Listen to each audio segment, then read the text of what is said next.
Hey everyone, this is Brant from Wolf on Wall Street Trade with a market update for the week ending May 24th, 2019. It has been a pretty tough market, pretty volatile, but hopefully we'll uncover some stuff that will help make a little bit more sense. Before I do that, this weekend is Memorial Day weekend. It's a long 3-day weekend for the market. We're off on Monday. And I just wanted to say happy Memorial Day to veterans. It's a good time to say thank you. And as a matter of fact, I have my own little veteran here, the lovely and talented Andrea. She served for 13 years in the Army as a medic and a Black Hawk helicopter pilot. Here she is in Iraq and Afghanistan, both during the conflicts, and currently serving her 5th year tour of duty with me. Thank you from me and thank you from Andrea. We do appreciate you. Okay, so let's jump right into it. This is a daily chart of the S&P 500 with a yellow 50-day moving average and a blue 200-day moving average. So this week, kind of more of a consolidation week. I'm going to zoom in a little bit more. So here's the last 5 days of this week. And basically came down to about 2,800. I kind of thought we were going to be between this range of about 2,800 and 2,900 this week. It's a big range, but it's essentially a big choppy range, and it's a little bit difficult. We had a pretty ugly day on Thursday. So the S&P ended the week down 1.7%, the Dow down about 0.7%. Now the NASDAQ got hit down 2.7%, and small caps also down 1.7%. So this has kind of been the theme recently, is that small caps, technology, and growth sensitive areas have been getting hit in here. So remember, we had a little broadening top here. Volatility was giving us some weird signals right in here telling us something was coming up, which was the trade war expanding. And we'll dig into this a little bit more because this looks like a little W bottom, but there's more to it than that. So we're going to try to uncover some of the market's tone and character. So if we jump to the Dow, this is the S&P. Here's kind of a little W bottom here around 2,800. If we jump to the Dow, it's kind of similar, except this week the 200-day moving average was challenged. So again, you see this May decline and this kind of W bottom or double bottom. And 2 days on Thursday and Friday went below the 200-day moving average and then closed back above. If we look at the NASDAQ 100, it actually did break a little bit below this May 13th low. If you look at small caps, which tend to lead the market, what you see is we did break below that May 13th low, and we're sitting here at this March 25th low right down here. So small caps are actually leading lower at this little W bottom that you saw in the S&P and the Dow. NASDAQ is slightly below, but small caps are below. So on a short-term basis, what they've done is continue to make lower highs and lower lows, but they are right here at this March 25th level, which I think is key. That's about 148.50 for IWM. Let me jump to a different chart here. So this is still the S&P 500, and last week I talked about this big, what looks like a broadening top to me. We had a little small broadening top over here in April into May. So here's that May sell-off, all lower highs and lower lows. Here's the correction, and this is this week. So it's kind of a retest of that low for the S&P 500. And the key levels in my mind are 2785, which is that March 25th low, and 2900 on the upside. I don't like trading a lot right in the middle of this range. Maybe I'll open shorts up here, or if we get some more color and clarity, you could open a long position here, this double bottom, which is similar to this March 25th one, but there are some key differences. And so we have a bigger correction here than what we had here, and we have a similar double low here that we have over here. But now look at small caps. So they have broken below this W low, and they've come down to this March 25th low. So far, it's still correction territory, and what we're starting to get is kind of like a more lateral trend. So here's the uptrend, and now we're testing this March 25th low. So we have more of a lateral trend here, right around, it's actually around 148.50. I'll move this down a little bit. So right here, so we've gone from an uptrend to a lateral trend, kind of more sideways, toppy. So you want to keep an eye on small caps, what they do over here around this 148.50 level. If they find some support, then the S&P 500 might have a little double bottom that's tradable on the long side. But overall, if it breaks down through this, then I think we're going lower. And there's a lot of other places that say beware of what's going on. That's not necessarily in stocks, and you're not going to necessarily see it on technical indicators. One area I want to talk about quickly is bonds. I've been long TLT for a little bit here, and let me pull that up. Here's TLT. I'm going to back this out a little bit because I want to give you a different perspective. We're looking at this 2019 area. So first I'm going to pull up the S&P 500. So here's the S&P 500, good rally. We're moving into that sideways trend. Here's that little double bottom here. Let me zoom in just a little bit. Now check out TLT, or Treasuries. So what we've had is an uptrend, a big consolidation. This is where that relative strength in Treasuries started to build up. Although it wasn't moving higher at that point, we got a first entry somewhere in here, and again right here, and traded this long and got out right at the top, waited for this pullback to 122.50, got long again here, and have been long since then. So just take a look at S&P 500 most recently, like over the last couple of weeks, is dipping down, and then you look at Treasuries, TLT, they're breaking out, they're going up higher, breaking out. So this is where I have preferred to be rather than stocks. It's a much smoother, less complicated trend. I don't worry about it. What this is telling us, the message of this breakout to basically 17-month highs in Treasuries, is that the U.S. China trade war, as far as the bond market is concerned, is going to have a negative impact on the U.S. economy. So that's why you're seeing yields move lower, Treasuries move higher as stocks are coming down. Here's TLT on a 60-minute chart. So again, a breakout from resistance here, a big bullish consolidation here. This is why we got long it and got long in this little consolidation. Ride that up here, got out, let it pull back for a month down to 122.50 and got back in here. And if we look at this trend, it's just been spectacular. It's been very steady, very smooth, calm, not very volatile, just moving up. So this is this week on Thursday, this big breakout. That was a key event in my mind for this week that really shows the defensive nature of the market. The S&P sectors, the cyclical sectors that are getting hit the hardest, they're energy, they are technology, and within that you also have the semiconductors and the transports. Those are the sectors that are getting hit the hardest. They're the most sensitive to growth. They're the most sensitive to trade war with China. So rather than walk through those, I'm going to show you relative strength compared to the S&P 500. It makes it a little bit simpler in my view. If you've watched my videos, you've probably seen these kind of charts before. So in the red and green candlesticks is the S&P 500, and this white line is basically how Dow transports react, or their relative strength compared to the Dow Jones Industrials. It goes back to Dow theory. You want to see both confirmed. So if the industrials that produce goods are doing well, then the transports that ship them or ship the materials to make those goods should be doing well. And when they don't confirm, like we saw here, transports showing relative weakness compared to the Dow, it preceded this market sell-off in October. We're going to look at a 60-minute chart, just get a closer view of what's happening here. So for reference, this is the December 24th market low, and this is, again, is the S&P 500 and Dow transports relative to the industrials. So back here in February, we had a real strong bout of relative weakness. It looked like the market was going to kind of roll over here, and then everything picked up here at March 25th, with small caps leading, with industrials leading, with financials leading, and we had this renewed bout of strength. This was the whole trade war optimism negotiation area here, and this is where we started to get some ugly signs. One of those was transports right here. But what I want to focus in on is the last 3 weeks, this decline, this little double bottom.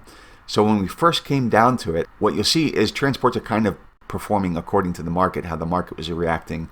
Then we got this first bounce. Now on this second week, this past week over here, look at the major relative weakness. And that's one of the areas that I'm concerned about as far as this being a W bottom or a double low or tested low, is that you see really growth sensitive areas like transports just really underperformed in the last week. Now I've changed this slightly. It's still the S&P 500 here, but instead of Dow Industrials, this is relative strength of whatever I type in here, which is the energy sector, versus the S&P. So again, good relative strength early in 2019 on this advance, kind of going nowhere over here.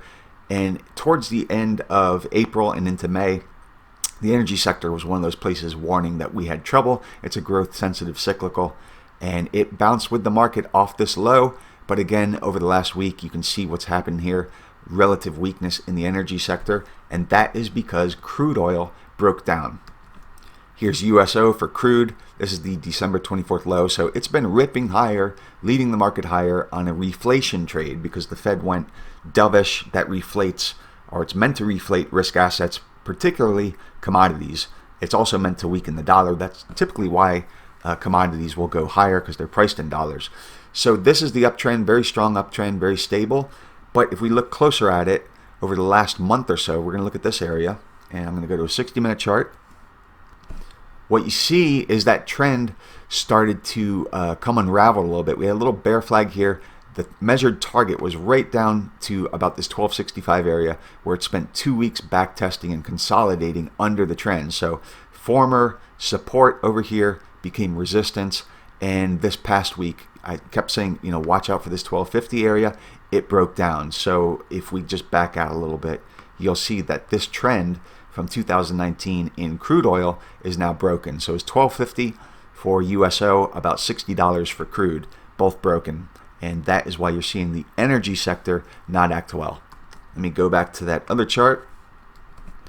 So there's another point of interest at this double bottom or test here, is that you have transports now acting much weaker. They bounced with the market initially off this first low. You have the energy sector here acting weaker. And one more I want to show you is semiconductors. So this is still the S&P 500, except I've changed this white line, relative strength of semiconductors versus the NASDAQ 100 or the broader tech sector. So this is another one of those areas that's just been ripping higher in 2019 from the December 24th low. Good confirmation here. They've been much stronger than I expected. I've been short them. It's been a little bit painful, but I've been committed to that position. So it's starting to turn around, starting to work now. But the point is, again, we're looking at this double bottom or tested low potentially for the broader market, the S&P 500. And semiconductors showed relative weakness coming down on this initial leg. But as the market bounced here, look at this relative weakness here. It's just enormous. So the point I'm getting to is this double low or test of the low. We really should see sectors like this acting better. If we look back at this March 25 first low and then test of it, you'll see all of these types of sectors, the growth ones. You'll see small caps leading positive here, improving. You'll see transports improving. You'll see financials improving. You'll see semiconductors improving. That's pretty much the opposite of what's happening over here. Small caps broke this, and they're sitting down here at this March 25th low, and you have all these other sectors that instead of leading higher over here, they're leading lower. I want to show you one more thing that I've been seeing recently, and it is the automotive manufacturing sector. Don't even get me into Tesla at this point, but let's take a look at that. So again, the S&P 500 here through 2019. This is the major automotive manufacturers, basically a sub-index. You see good confirmation here in early 2019. This is one of the first sectors that will lead the market higher out of a slowdown, and is one of the first sectors that will lead the market lower going into a slowdown or a recession. So they recover first, they tend to roll over first, and we saw this in 2018. So here's the S&P 500 and major auto manufacturers. This was one of the things we were sniffing out in 2018 before this vicious almost 20% sell-off in the market. The automotive manufacturers were not acting well, and they were not acting well as the market was making a new all-time high. So initially we get some confirmation here, and let me go back to the 60-minute chart. They started to show some weakness up here in late April, early May, but they've shown a lot of weakness here, and again at this test of the S&P's low, they are not acting well either. So you might say, I sound like a bummer. What is acting well? There are a couple things that are acting well, and those are the most defensive sectors. Bond proxies, they're acting similar to Treasuries that are acting much better than stocks at this point. So let me pull them up.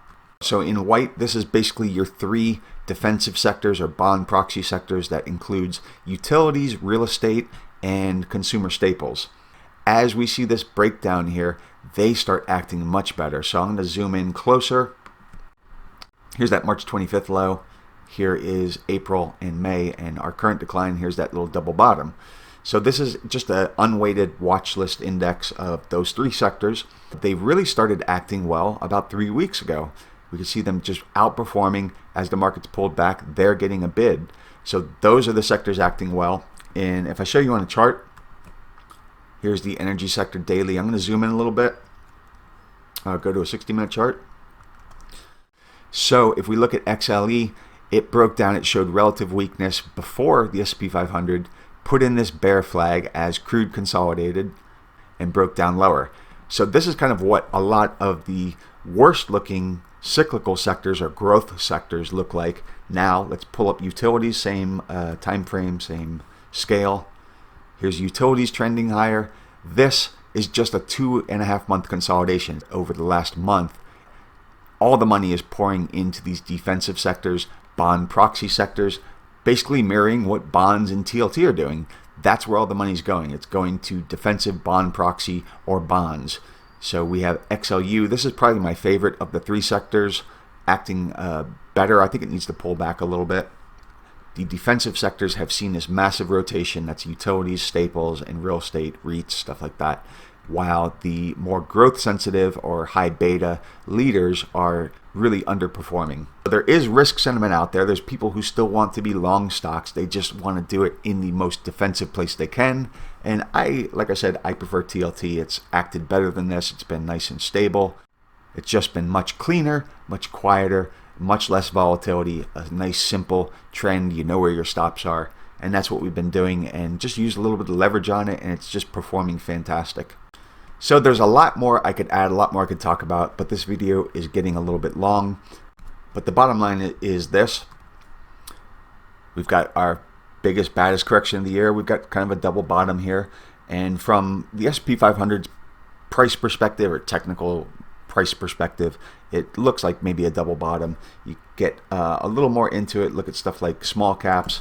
They're down below this bottom. They're leading lower. Then we have all of the defensive rotation, the outperformance in bonds, the drop in yields, commodities lower, auto manufacturers that are growth sensitive lead economic cycles lower. So, we may get some kind of a short-term bounce off this basically 2,800 level, but this 2785 is the one to watch, because if that is broken, then this uptrend basically has broken this low, and we have a lower low, and it just completely changes the trend classifications here. Otherwise, we basically got a market that's starting to move sideways, getting more choppy, volatile, a lot less conviction, especially on the part of buyers in here. And finally, from a much bigger picture, we have a big broadening top on the daily chart. It fits within the context of this bull market, big broadening top up here. So heading into next week, again, there's our sell-off, there's our bounce, and here's our test. Again, it doesn't look that bad from the S&P 500 alone, and I would guess that we're probably going to test this 2,800 level sometime early next week, and then keep an eye on 2785. I'm not as concerned about the market from this perspective of the S&P 500's price action. It's all those other little things. Enjoy your 3-day weekend. Remember, the market is closed on Monday here in the U.S. If you're seeing this video for the first time on YouTube, go ahead, share it. Go ahead, subscribe if you like it. Put alerts on. You'll see all my other videos as they come up. For members, I will see you Tuesday morning. I'll probably do a little update on Monday night. Enjoy the weekend.